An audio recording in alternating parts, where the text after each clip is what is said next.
Hey guys, Drew from Denmark here. I made a video some time ago where I talked about that I just had been moving into a new place, which is a bit more shiny at the moment.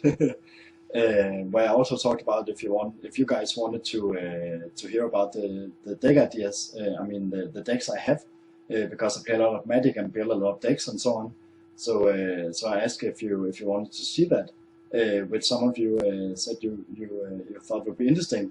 So this video, I have chosen 6 decks from my collection that are the most experimental decks, because other decks I have is just a typical two-colored from Ravnica or whatever, which doesn't really experiment much. But these 6 decks I'm going to show you now it's the most experimental decks. You're more than welcome to leave me a comment down below and tell me what decks you love to make, and if you like to experiment with decks and so on. But let's check it out.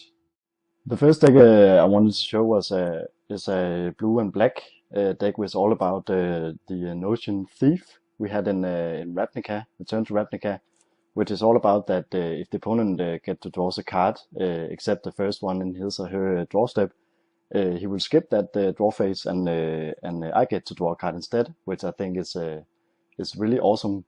Then I went out to make a deck with it where it was all about that the opponent would draw many cards that I would draw instead.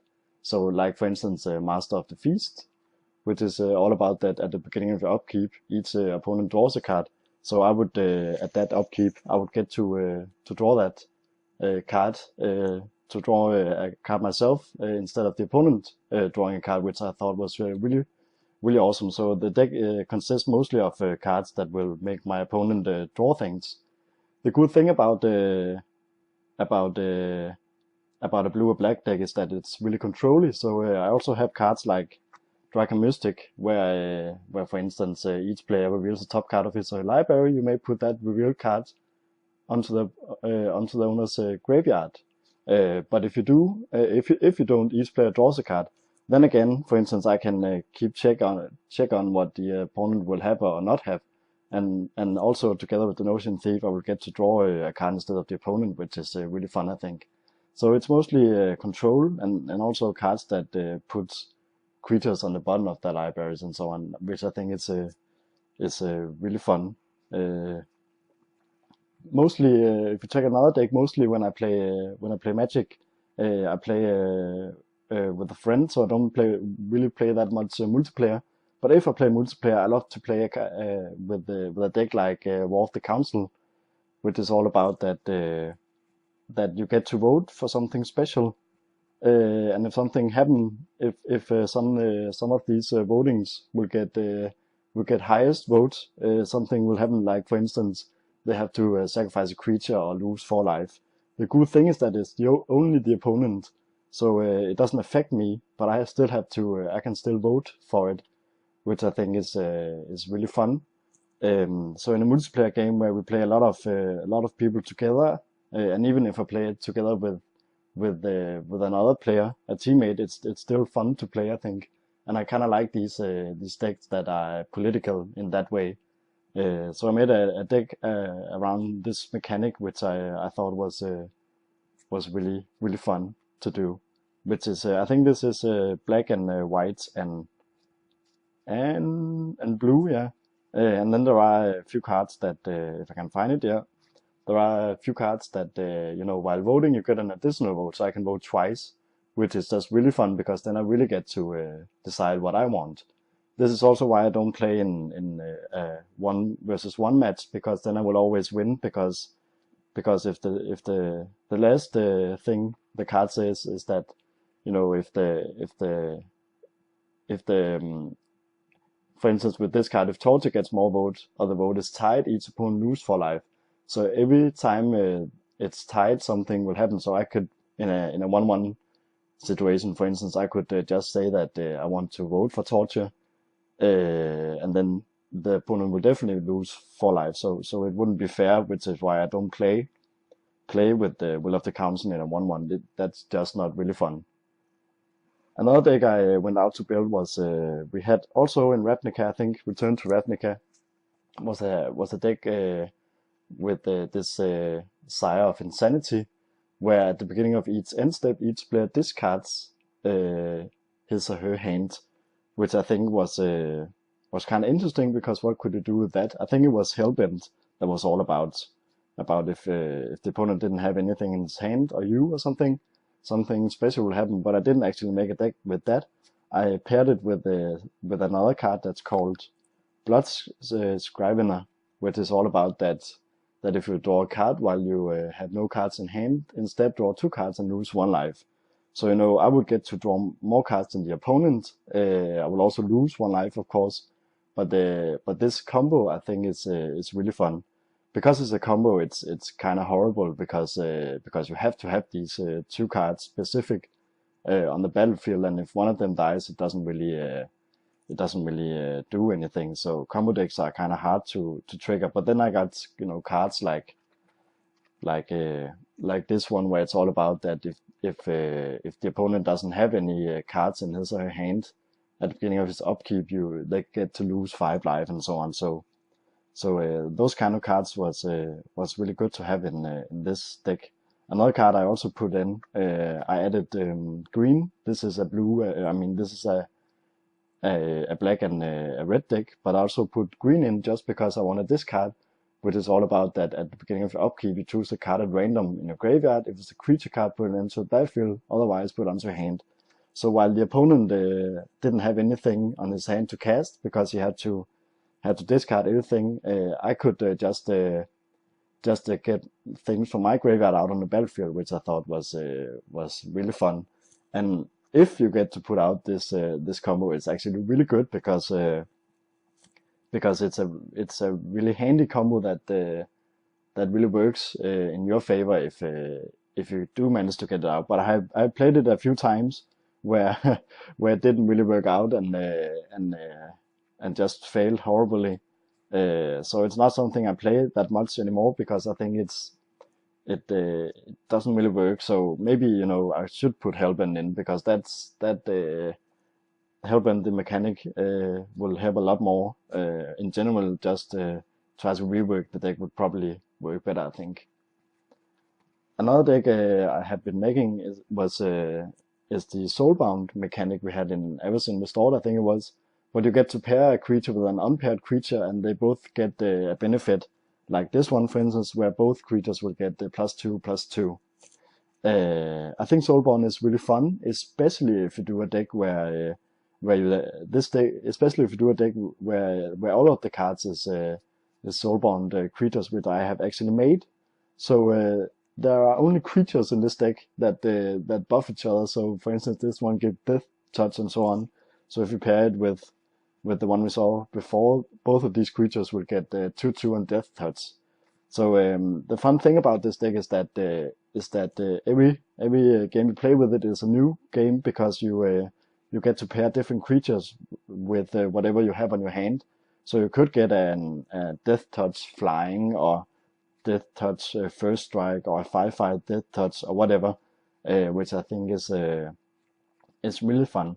It's a blue and green, and also a red. Yeah.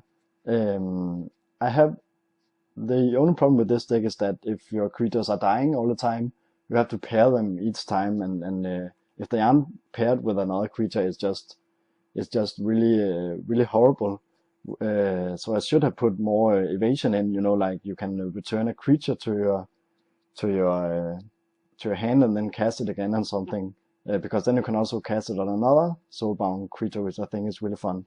I'm just looking for a creature here, because the only creature I have with Soulbound that could work like this is that this one gets you to exile this creature, then return it to the battlefield under your control.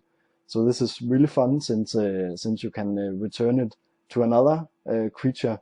So you Soulbound other creatures, which I think is really fun, because once they lie, you can't really do much about them, and if they die and you keep and your creatures keep dying, it's kind of horrible. So with this deck, it's definitely important to have creatures or cards that will bounce your own creatures, because otherwise you're kind of screwed. I have played against many decks where they just keep countering my creatures or killing my creatures easy with burn spells or whatever, and that's the biggest problem with this deck. But I think it's really fun to have been making a full Soulbound deck, because you could also just play a deck with some Soulbound creatures where you Soulbound it together with double strike stuff or something. But a full Soulbound creature deck is actually really fun. Another deck I have been making was also in I think also was in Replica. I can't remember actually, but this deck is all about curses. I love curses. I think curses is really fun and unique. So this deck is all about that. I've been making curses like this one where you get to search for a curse every upkeep and put it on a player if that player doesn't have the same name curses, which I think is really fun. So this is mostly a control black, red, and white, where you just put a lot of curses on your player until he kind of dies. Because I have some curses that says that every upkeep they have to take 1 damage for each curse that are on them. So, which is kind of fun, I think. So instead of having a lot of creatures, you just kill them with curses, which I think is really fun. This one, for instance, where Enchanted player can cast more than one spell each turn, I think it's really fun that you get to control them like that, and they get 1/1, like this one. Yeah, they get creatures Enchanted player control gets -1/-1, and so on. You can also, I think there was a copy. This one lets you copy spells that the opponent casts, which I think is really fun. So all about the curses, and not so many creatures, which I think that's what I mostly make about my decks. That I want to make something different instead of having a lot of creatures and instant and so on. So experiment a bit more. The last deck I have just made recently, actually, which is a bunch of different cards from different sets and so on. But this deck is mostly about cards like this, where you get to check the battlefield for whatever is happening. And for instance, if the opponent controls more lands than you get to search for lands to put onto your hand or onto the battlefield or something. So you get to keep up with the opponent at all times, which I think is really fun. We also have this one I really love, the 2/2 first strike, and then you get to fetch your land if the opponent control more lands than you, which I think is really fun. But so this deck is trying to keep up with the opponent all the time, take the battlefield, like you draw 2 cards and discard a card from your hand, and if the opponent have more cards in hand than you get to return this card. So you can keep drawing cards if the opponent have more cards in your hand than you. Then we also have cards like this, where each opponent who controls more creatures than you can play creature cards. The same is true for artifacts, enchantment, and lands. So again, if I don't have much creatures out, they can cast the creatures at the moment, which I think is really neat. That I get to check the battlefield for a special thing that's happening, and keeping the battlefield clean. Like also with this one, no more than 2 creatures can attack you each combat and so on. So it's mostly a control blue and white deck, and then I had I mixed it together with a spirit deck I had. So it's mostly about spirits buffing each other. I can't really find the creature. Yeah, so we have like creatures like Geist of Saint Theft, which gives you angels and so on, hexproof. Yeah, so this deck was mostly a deck I had in already, which was a lot of spirit creatures. I can't find the exact creatures at the moment, but like this one. So other spirit creatures you can target at 1/1 and have hexproof, which I already made, but it wasn't really fun, so I was searching for something else. So I just mixed it together with the stuff that checks the battlefield all the time. If the opponent have more life than me, or if the opponent have more cards than me, or whatever. So I think it's a fun deck. It doesn't work all the time, but sometimes it really pays out and really works well. Also, you gain 10 life. Then if you have more life than your opponent, you put a creature out, which I think is really fun. So in general, this deck just uh, just checks the battlefield all the time and the opponent's hand and so on to see whatever it's going on, and that you can be equal to the opponent, which I think is really fun. Those are the decks I wanted to show you. I hope you like this form of video where I do something different than usual. You're more than welcome to leave me a comment down below, and if you actually like this and want to see something different.